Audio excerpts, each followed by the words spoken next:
So this is going to be an example of a problem using Euler's equations to find the sum of the moments on this plate. So we have some plate and it has some mass that's 3 kilograms and it's welded to this fixed shaft and it's rotated at some constant speed and it's going to be around the z, positive z in this direction.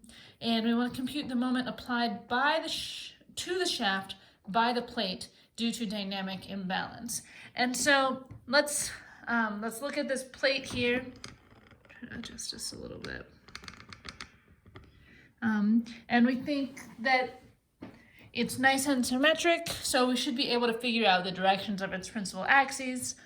Let's check this out for Euler's equations. All right, so here we go. Let's take a look at the Euler's equation solution. All right, so first we're going to take a look at this. And here we have the z direction, and here's the y direction, and here's this omega in the z direction. But, and we have our nice, let's find out if our off-diagonal terms are 0. So x, our ixy term, that is going to be 0 because about the x-axis it's symmetric. So for every positive x, we have a negative x. So that's all going to cancel out. And the same for the xz. But the xyz is not going to be 0. So these axes are not the principal axes, but we can rotate the axes to look for a new principal, to look for new rotating axes. We still want axes that rotate with the part, but that are aligned with the principal axes of the piece, of the plate. And so here now we can look at some new y and some new z, and we'll keep x the same. And now if you looked at this, all of these products of inertia would be 0. So the off-diagonal terms of the I matrix would now be 0. So now we can go ahead and apply Euler's equations. And now let's see what these look like from before. So we have our sum of the moments in the x, and I'm going to put these little tiny primes in there, but not keep saying them because that's the new x direction. So some of the moments in the x is going to be ixx omega dot x minus iyy minus izz, and that in parentheses, times omega y omega z.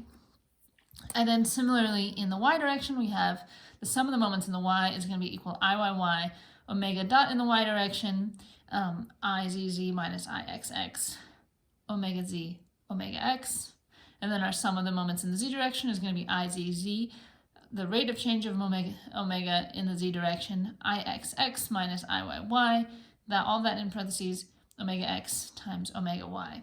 So now we have this set of equations, and we can use it because these terms are 0.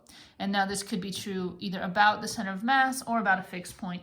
In this case, both the center of mass and a fixed point are coincident here, so we know we can use these equations. And this is going to give us the sum of the forces on the body. Just like when we do F equals ma, the sum of the forces on the body equals the acceleration of the body. So the sum of the moments on the body is going to give us this expression.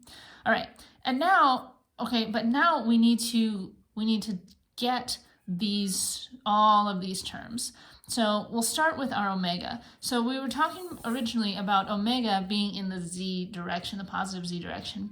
But now we want to think about the components of omega that are in the new z direction and the new y direction. And so if we do that, if we look at this, then we can say omega, and they give it this in the problem, it's 20 pi radians per second in the k direction. So that when we rotate that in our new coordinate system, we're going to have none of that is in the I direction, but some of that is in the new j direction, and another cosine 45 component is in the new k direction. And we know that they're both positive because, so if we were taking the components of this z vector in the y prime and the z prime, both of these components are going to be positive. So that's how we know that they're both positive.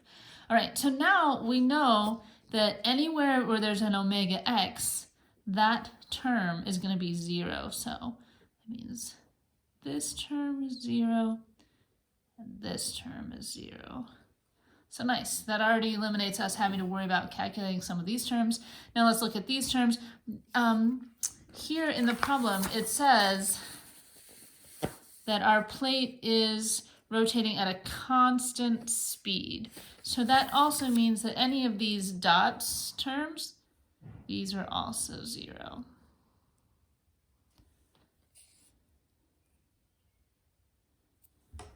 Right, so that just leaves us with, so this term 0, this term 0, this term 0. So this is the only non-zero term.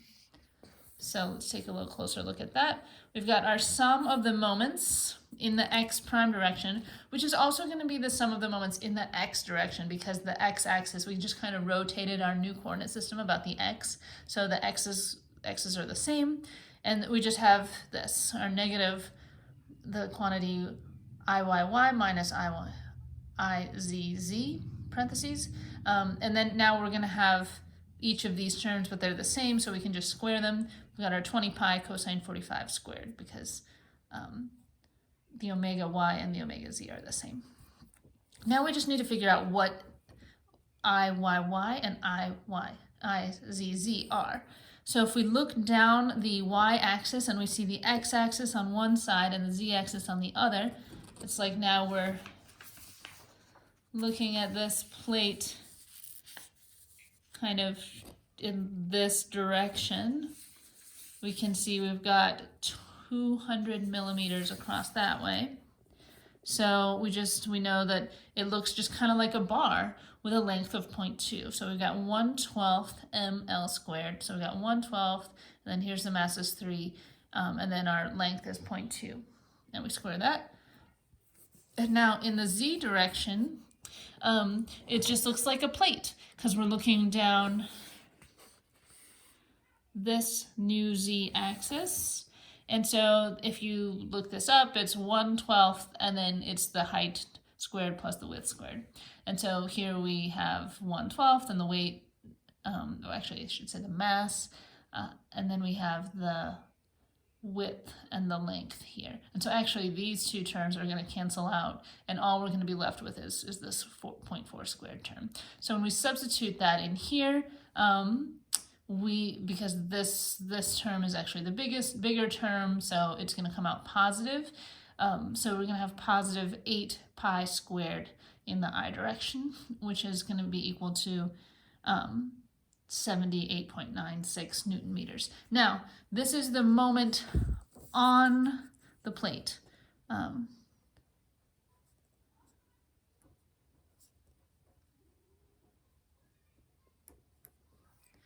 What we want here in this problem is the moment applied to the shaft by the plate, so it is going to be negative.